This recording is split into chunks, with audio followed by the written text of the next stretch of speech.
It's Jordan.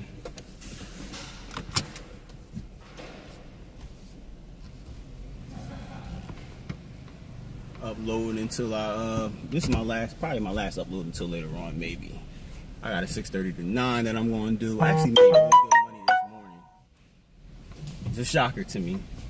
I'm ending my shift a little later than what I wanted because you always get that one delivery, like right before your shift is over. 5 minutes before your shift is over, you get that one delivery. That's why I was saying in an earlier video that if you got something to do, schedule yourself a half hour to an hour before that, because you will definitely more than likely get a delivery right before your shift is over. Like you thinking, yeah, I'm just gonna ride it out the last 5 minutes, I ain't gonna get anything. At 2, if your shift is over at 3 o'clock, you pick a window from whatever, let's say you did 12 to 3, 12 p.m. to 3 p.m. At 2:59, you will get a delivery, and that delivery will take you somewhere 15 minutes away, probably to somebody who's not going to answer the door, or it's going to be some type of malfunction, and that just added like another 40 minutes, 35, 40 minutes onto your end time. So just be mindful about that when y'all. Luckily, I don't have anything to do really today. So I ended my shift at 2:30, but look, it's almost 3 o'clock, and that was because I got a delivery at like 2:25. I got a delivery 5 minutes before my initial shift was supposed to be over. So just be mindful of that, just a tip going forward. If you're one of those people that's pressed for time and you have different things that you need to be doing and whatever, like don't schedule yourself up until, like, give yourself a nice little breathing window that you can work in. But what I wanted to talk to y'all was about, like, I see a lot of people like doing gig economy jobs, like I know a lot of people that actually left their permanent jobs to do this stuff full time. And I have no problem with that. I don't. It's not my business that you wanted to do that. It's your decision. It's what you want to do. My thing is, just be careful. That's all I would say. Just be careful, because the way that these gig economy jobs are set up, they're so like, they make the courier seem so temporary. Like, yeah, they pull you in with the flexibility in the schedule, and you only have to work when you want to, but it's all this like fluff behind that's involved with that. Yeah, you work when you want to and stuff like that, but they don't talk about how they basically give the work to the people that's always on. The gig economy is not that much different from the permanent or traditional jobs. It's not that much different, because just like in a traditional job, wherever you work at, if you work the hardest or whatever, and you always out and about. Sorry, that was rude of me. I didn't even have my turn signal on, and I'm always cussing people out about that when I'm out here. If you work the hardest and you work the longest and stuff like that, they don't care about your well-being in a traditional job. They'll just continue. They'll give you more work because they feel like, oh, if you can handle this amount of work that you've been doing, I know you can handle this much more. The gig economy jobs work the same exact way.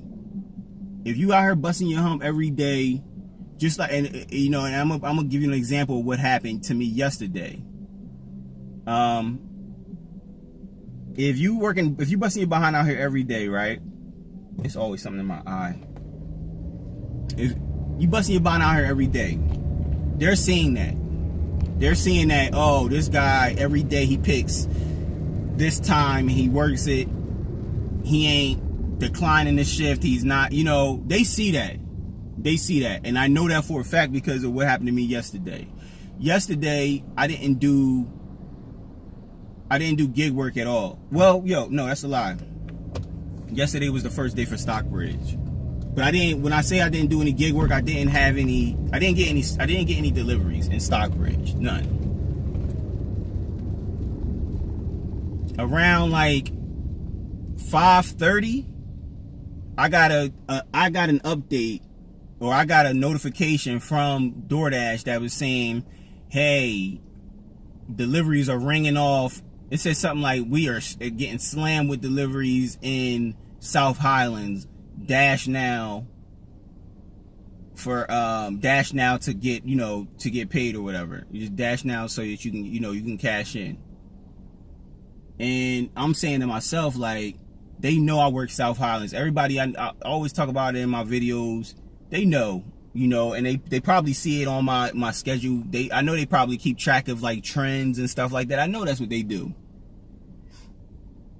And they just came across and was like, yeah, we getting slammed, and you can go ahead and just, dash now, you'll cash in. And I'm pretty sure it was probably busy around that time, and they probably were getting slammed. But I don't know if I would have got that notification had I only did South Highlands one time, or had South Highlands not been a profitable area for me, and I just not stopped doing it altogether. I don't know if I'd have got that notification, but they know. I know that they keep track of that stuff. I know that they do. Whatever algorithm they put in place or whatever, I know that stuff keeps track of that. So just be mindful. Like I said, if I start working like tomorrow, if I just was like, man, you know what, I'm gonna just chill on gig economy jobs for the next 3 months. Turn off all my notifications, uninstall all the apps. I know some of them apps you have to like deliver a certain amount to keep an active profile with them. So you have to deliver a certain amount of, have a certain amount of deliveries, yada yada yada. Yeah, like I know that. I know that for a fact. But just be mindful. If you quit your job to do all of these gig economy jobs, the most appealing thing to doing these gig economy jobs is the flexibility.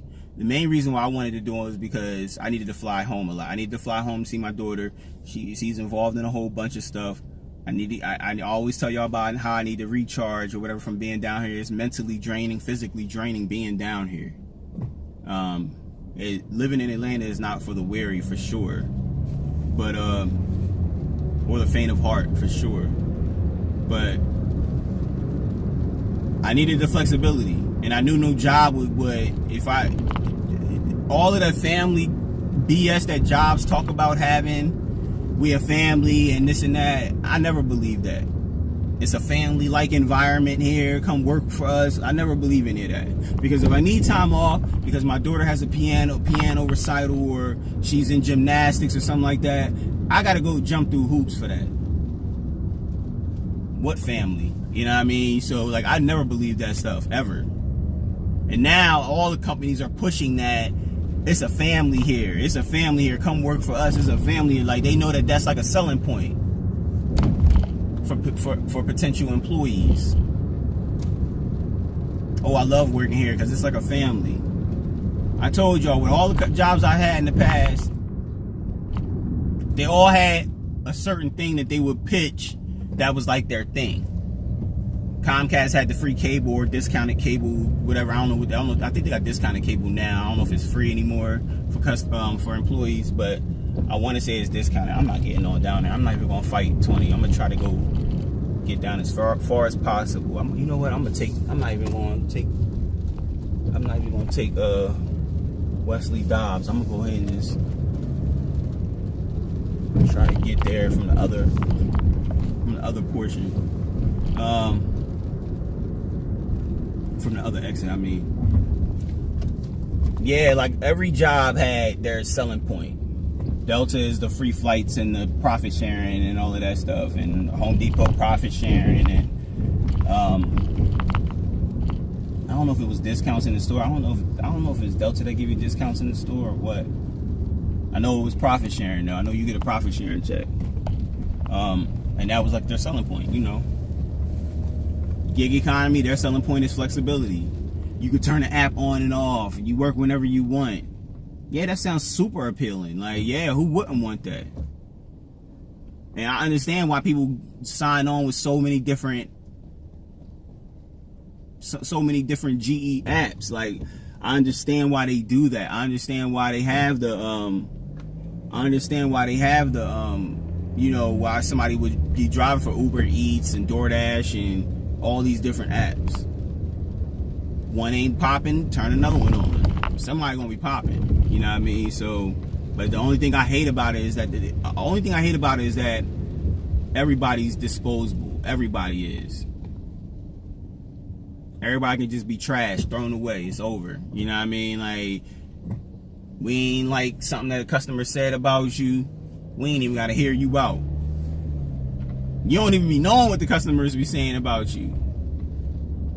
Somebody wrote in my comment section, like, you can just tell by the way that some people look that you're going to get a bad rating no matter how good your service is. Just by the way that they look at you when you're bringing their items up to the door, you can tell that they're going to rate you a low rating. And that's absolutely true. One thing with Lyft, they used to give you this review, and in the review, it was like a weekly thing. You would see what people actually said about you in this review. Now me, always happy, like, it was always like people's numbers in there. Like, tell him to call me and all this extra stuff. And I'm like, so unprofessional, but they gave me 5 stars. So I was like, all right, cool. I never called them. You don't even know who's leaving that number. It could be a guy leaving that number. I'm not gay. So it could be a guy leaving that number. Like, you just don't know. But it was people leaving their numbers up in there. It was people, you know, giving me tips saying I should have had water in the car. Gave me 3 stars because I didn't have any water in the car. I didn't have any candy or mints in the car. And I'm like, you know, they gave me 3 stars because of that. Because I didn't have anything to quench their thirst. Like, I thought that my primary job was just getting you to your place from A to B safely, and in a time efficient time frame. That's what I thought my job was. But pardon me for not having water or mints or a bowl of M&Ms or a bowl of peanuts for you to, you know, put your hands into. But and I've been in cars where they had that. Like, the guy, I've seen people that go all out and be doing stuff. And come on. You already had the right of way. Come on. Stop. People don't know how the blinking lights work. Blinking lights work just like stop signs. You go, I go. Somebody else is pulling up. They don't just fly through the red light. Like, they need to just adhere, make the red blinking lights like stop lights. If a red light is blinking, that means it's energy. It's, listen, whatever. Back to what I was saying. Just be careful. Just be careful with these gig economy jobs, because they are disposable and you are dispensable. They will throw you away so quick for the smallest thing. Right now, all of the companies are like in a battle with each other to outgrow each other. So they want to retain a lot of employees, but if you go to any YouTube channel, I mean employees, not they want to retain a lot of couriers because we're not employees. But if you go to any YouTube and type in, it's hundreds of thousands of videos of why you shouldn't work DoorDash, why you shouldn't work Uber Eats, why Uber is a scam, why Lyft is a scam, why whatever, you know what I mean? Postmates is a scam. DoorDash and Postmates be stealing your tips, and this is how we know. All you gotta do is research it yourself. You research it yourself, and it'll be right there. It'll be right there. And you just, you know, we live in a society where, like, these things ain't even got to be facts for people to just take them as the Bible, take them as the word. You know what I mean? Like, oh, I ain't gonna work DoorDash. I already know they steal tips. It's a video, and this video said that. Oh, I ain't gonna work Uber Eats because, you know, they pay, you know, below minimum wage when you break it down. And this is how I know, because this video said that. We just in weird times. Just weird, different times. Like, we all out here trying to figure it out. So, but just be careful about these gig economy jobs, these gig economy apps. They're not here for sure to make sure that we're profiting and we're doing okay. They're not here for that. They are here to be the best app in the app world. The best delivery app in the app world. How can I outdo this other delivery app? And the couriers aren't a part of that equation. The only thing we're doing is we are the last leg of delivery. That's the only thing we are. We're the last leg of delivery. And that goes across the board. That goes across for any type of courier service, any type of ride share, anything. It's just random free thoughts, y'all. I'm on my way home actually right now. Go chill at home for a few hours, and then I'm gonna come back out, and hopefully South Highlands is kind to me for the dinner run, which would be beautiful. I might go chill in Decatur. Decatur seems like a way better place than when I be chilling around Krog Street. Well, both of them. It's 50-50. It's 50-50. Shout out to the homie Gizmo Ryder. I think he does Amazon Prime. I see him on some of the comment sections. I know he said that he was thinking about starting DoorDash and thinking about starting Decatur. Decatur's a nice spot to start out at.